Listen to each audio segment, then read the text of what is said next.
Atlanta to conduct election of California. It is absolute madness to hope that people who despise you, people who are looking for how to put you down, will allow you elect or will give you options that will give you somebody who begin to rebuild the place. They are looking for how to destroy the rest of the place. That's why they get the kind of, it's not by accident that we have had this kind of people we've had as governors and senators all through. They are looking for, the bigger the skeleton in your cupboard, the more qualified you are in the eyes of this system. Because then you'll be prepared to swear and defend and uphold, this atrocity, because it gives you money that is far bigger than what you can earn in any business. And then it shields you from any kind of probe from people who are, you can imagine we've just given 5 items out of 68. So those 68 items in that exclusive list, they are like 68 different chains tied, one on your neck, another one on your left hand tied to one pillar, another one on your right hand tied to another pillar, another one on your waist, the other one on your leg, the other one on your knee. Every single item on that exclusive list is reason why one thing or the other is the way they are with you. The road from Enugu to Onitsha, I'm sure some of you see it on social media all the time. The road from Port Harcourt to Enugu, all of you see it all around the country. You saw the ones in Cross River coming to Port Harcourt because they call it, they say it's federal highway. That's the road connecting the state capitals are federal roads. And so if they want to turn it into a death trap, even if you have the money and you have the willpower to do the road as governor, you are not going to, it is the federal asset. The Aba you see, let me shock you. The Aba you see that is now under a deluge. Everywhere you turn, water is gone past the knee towards the waist. Everywhere you turn to, once the rains come. What was the problem? How did it come to be? The governors that have been sauntering in and sauntering out of that government house in Umuahia, they refused to listen when we told them what the problem is. What is the problem? The expressway that goes to Port Harcourt from Enugu, the portion that passes Aba, that begins around Osisioma and goes all the way to past where the spare parts, some of you who have gone to Port Harcourt, and you know where they said the spare parts, in the area where the railway crossing, happens. Now, that road, Aba is to the left. Aba city is to the left as the road was being built. The road was raised, well above the, what you call the ground level in that, general ground level in that area. All the waters that come from rains falling into Aba, most of the waters, discharge, they go, what should have been under that expressway to the right-hand side where you begin to see a chair going towards the Atlantic Ocean.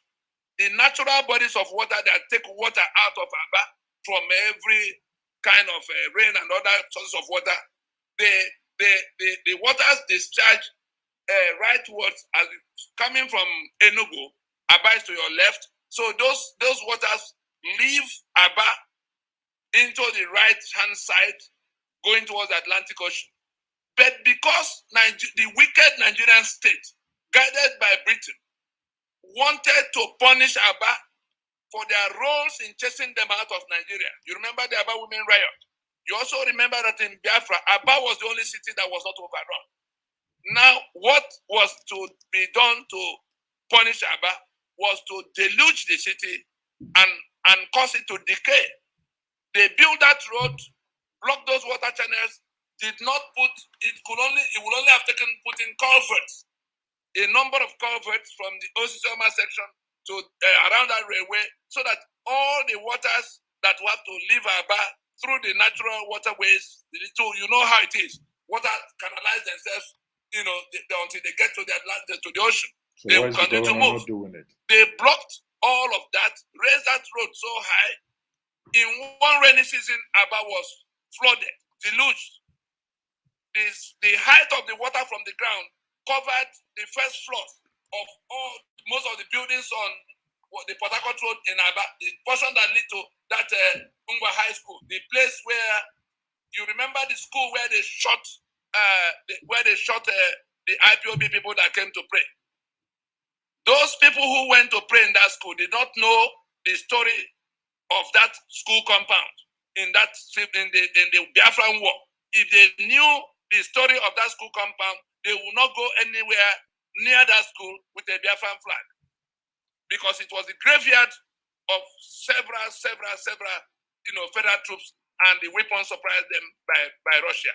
Abba never came down. Abba resisted. In fact, when Ojukwu saw that he could not, he was not likely to make to make it out alive, when in his closing days, he made an adjustment to his will. And that was the only thing he demanded to be done for him. He instructed that his earthly remains should not be buried, except it is shown to Aba people. I will come back to why that instruction was given, and if there be anybody present in this meeting who knew when Ojukwu was buried and the day he was taken to Aba, you will relate with what I'm saying. Why he had to put that instruction. He's from Nnewi in Anambra. Why did he say they should show his body to Aba people? Because Aba was the only Biafran city that was never overrun. Because of the resilience, that spirit of that became what you call the Aba women riot, started everywhere else, but culminated in that city and became the beginning of the expulsion of the British from Nigeria, because it was what happened from there that led to what became the coal miners, revolt in 1949, and you couldn't postpone independence anymore because these people had revolted against the British. So Aba was designated for destruction by the forces that colonized Nigeria and still colonize Nigeria. So Aba was deliberately flooded into what you see now. There's no solution to that problem. There's no solution to that Aba that you see in decay. I know most of our guests today, most of our listeners today are from the eastern part. There's no solution to that problem other than putting water culverts, something that will convey the water out of Aba from underneath that express. But the governors will not go there because that express is federal asset. That's the only reason why Aba will decay to the point where you see it all.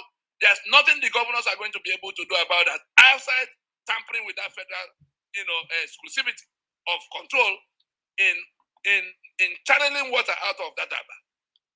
Mr. Nnadi, thank you. Go on and on. Thank you very much, Mr. Nnadi. If I may, for a moment, we appreciate your presence here. We are speaking with the Honorable Mr. Tony Nnadi, a lawyer, activist. He is the Secretary General of the Lower Niger Congress, and he is also a leader in NINAS. So we are discussing the fraudulence of the Nigerian Constitution. Yeah.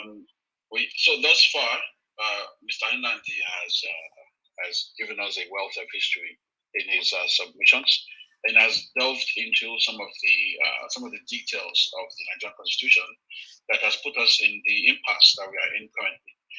But before we speak further about the discussion, I would like for you, Mr. Nnadi, please, to give us your background. I mean, you are dropping gems here with regards to the content of the Constitution and the historical context. But we'd like to understand a little bit more about yourself with regards to how did you get involved in this struggle? What prompted you or motivated you to get involved in this struggle and has brought you here thus far? Thank you.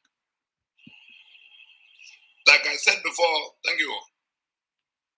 I lost a scholarship in primary 5 right there in Abeokuta on account of where I came from. There was a competition that was organized for primary school pupils at the time Ogun State was first created. And I was the one, because it was more of aptitude test. I was the one who qualified from my school. My school had primary 6 A, B, C, D to F. But I was the one who qualified from my school. And we went on from wards to council to zone to finals. And at the end of the day, the first prize, the first winner, first runner-up and second runner-up, they were all not from Ogun State. The prize advertised was scholarship up to university level for the first prize, scholarship to the end of secondary school for second prize, and some cash reward for the third prize. When it turned out that the first, the winner, myself, was from Imo State. Then Abia had not come. Imo was also new, And then the second place was taken by somebody from Bendel State. The third from another from Imo. We were all children of uniformed, services personnel, and the organizers found it very awkward. How are they going to, something? They just changed everything into cash prize. Of course, while I was very sad and went asking questions of my headmaster who was carrying, the headmaster of the winning school, the winning pupil, he carried me to every venue of those competitions. And yet, we had won, but I was sad. What happened? Why did they change? The man was very frank with me. He said, because you are not from, you can imagine a child in primary 5, being confronted with such a thing. The money I was given in an envelope it was a fat envelope. And that was just, I think it was 3 years after the Udoji Award in 1974, when when oil money came and civil servants were given, some bonus. All of them were paid. And, it became some money they could use to sort out all kinds of things. And then here was my father also receiving this envelope where there was several times the salary of the time. Of course, the man must have been happy to have money to do all kinds of other things. But this young man was very sad. And from the answer the headmaster gave, because what made me so different, that I wasn't qualified to take home the prize. That was my, a young mind asking such question, shocked by the kind of thing that one answer led to the other, and I asked more and more questions until I got to where it formed a question mark in my mind and on my head. By the time I got to secondary school, I was more interested in learning about all kinds of things that were being concealed from the children of the time. And I'm going to give you one example that will shock you. The kind of concealment Nigeria had done, quite apart from the one British did.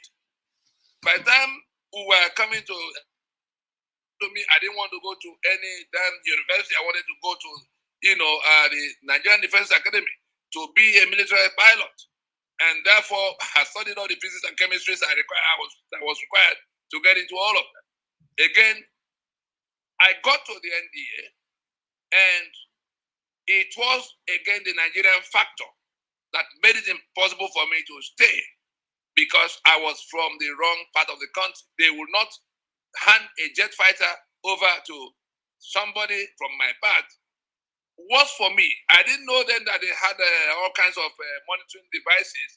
They sent people who were not candidates. Some of you have gone to the NDA and you know that the interviews last one whole month and you are kept in battalions. And they send people who look like you in terms of young people, dressed like you, sleep with you, pretending to be candidates. They are probing into your political thoughts, whether you knew what the problem was, what your attitude towards all kinds of things. I didn't know they had a file on me, and I was busy enlightening my colleagues and my mates about what our country was like. That was the reason I didn't stay, because they wouldn't let me. They gave me only the things I had rejected. They said you could go to, if you want to be in the Air Force, you can be engineer. If you want to go to the Army, they were pointing at all the wrong directions. You can go to the Navy, but not. And so that became reason why I had to, eventually, move over to go to study law with the sciences I had read, because at that time there was no GSM or telephone to reach anybody who wasn't in some place we could reach them. my forms were filled in my absence. And it was because the qualification, nobody was sure. The people filling the form because I refused to write jam exams. I refused to write. I wanted only to go to the NDA. And because I wasn't going to fill any jam form or write it was bought and filled in my absence. But the people filling the form, they weren't sure of the subjects. They knew I had all my credits. But what were those subjects? So they began to look for a course in the university that, because in some of those courses at that time, law was what they found at the University of Nigeria, that the requirement was English language and any other 4 subjects. That was how I ended up with law. They filled in my absence. I came back 1 week to the exam and wrote my usual physics and chemistry and mathematics. That was how I ended up in law. But it was in the final year that I began to see why Providence took me through that route to study, the sciences and end up in law, because it became the key to solving the jurisprudence that was the problem of Nigeria. Having lost that scholarship in primary school, having been blocked from getting into from staying in the military of Nigeria, I moved on. I ended up in the oil industry when I finished from this. It was again in course of my work in the service section upstream of the oil industry. I worked in a service company that had charge over what Shell, Mobil, Chevron, and all of them were doing with NNPC in terms of sourcing of when you hear joint venture cash calls, where those monies, those billions of dollars are spent, Nigerians, all of the people in that NNPC building get to know only what Shell decides to tell them. That was the kind of concession that your Gowon that signed off the oil and gas assets of Eastern region for 50 years. That was the kind of document he signed. He hadn't gone to school at the time. He went to school only after he had been overthrown in 1975. This kind of school certificate you saw in the hands of the other people who have been generous time and over in Nigeria was the kind of what all of them had. They went to school only after. And so that oil concession, the concessions that by which Shell and Mobil and Chevron, you saw all the years it took them to try to change a few things in that concession, what they call petroleum industry bill. They didn't know what the people in the National Assembly didn't know what the demons they were dealing with. They didn't know what was contained underneath in what was presented to them to adjust. The people who wrote, the British, who wrote what they wanted and got the one to sign as basis of taking over the crisis that happened in the 1960s and that which they turned into war, so that they can have a permanent hold on what was signed up for them. It cost the Eastern Nigeria 3.5 million lives because people wanted to take hold of that, oil and gas asset. That's how we got here.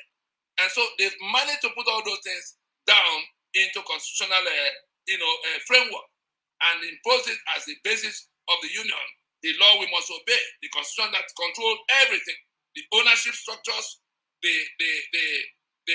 security architecture, the structure of the union itself in terms of how many states and how many local government areas, and how the representation emerges in Abuja, how the asset distribution will be undertaken.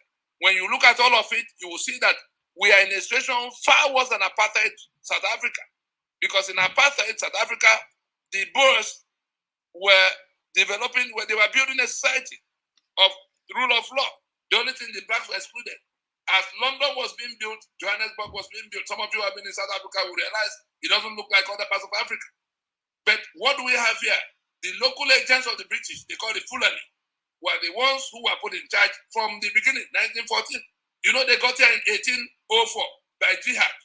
And so by the time the British came in the 1860s, it was a matter of bringing what they have from the south in terms of conquest and deceit.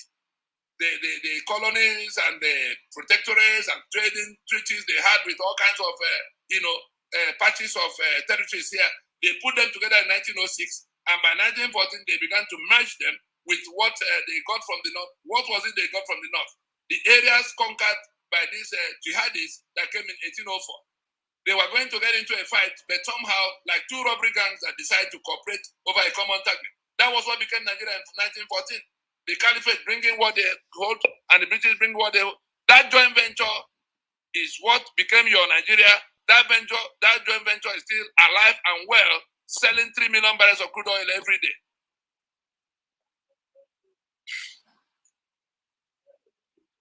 And that constitution that they have imposed, was from the beginning the same thing, the same objective to subjugate the owners of the land, put them in a situation where they can challenge the owners of the joint venture. From 1914 to 1922 to 1946 to 1954, I'm sure you heard about Richardson and Littleton and McPherson Constitution. Everything was intended for the purpose we have seen now. And then the war became, the 1967 to 1970 war became the period they now had, like a blank check to take over whatever they wanted to take over. Things that were actually recovered by the owners of the land in the Lancaster House Agreement were all swept back into their pockets, and they're holding it to date. And then, why are we discussing the Constitution? Some people who do not understand what Constitution is. They think that the Constitution is one document the lawyers